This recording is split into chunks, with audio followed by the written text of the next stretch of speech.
En fait, c'est la première initiative lancée par la Task Force pour le développement des chaînes de valeur et clusters dans le cadre de projet PGIP. Donc, bien que cette activité est reconnue essentiellement dans la région du centre, notamment à Sfax, mais on a remarqué qu'il y avait un vrai besoin exprimé par les acteurs du Nord-Ouest pour développer leur activité et surtout valoriser leur huile d'olive monovariétale de la variété Chetu qui est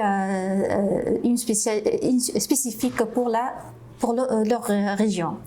Donc ces acteurs sont en majorité des petits producteurs dont la superficie oléicole ne dépassant pas les 20 hectares. Et on trouve aussi des huileries, des conditionneurs et aussi des exportateurs.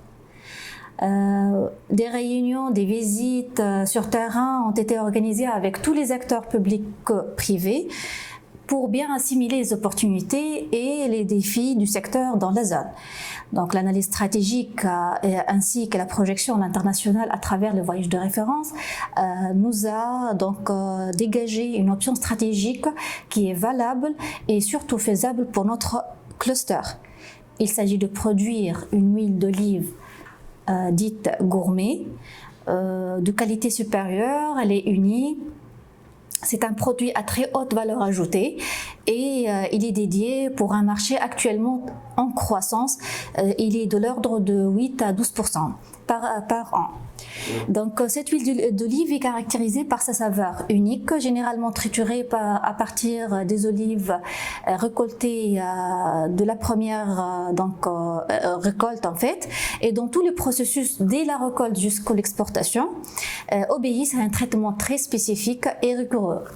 Donc le consommateur de ce type de produit, il est très averti sur la qualité, il est aussi averti sur les bienfaits sur sa santé. Il est très curieux pour savoir l'histoire de son produit et il paye beaucoup plus cher pour un produit unique. Donc cette huile d'olive dite gourmet est parfois premium et généralement mise dans un emballage élégant et chic pour des petites contenances ne dépassant pas le 250 à 500 ml. On les trouve dans les étagères des coins gourmets et des épiceries fines.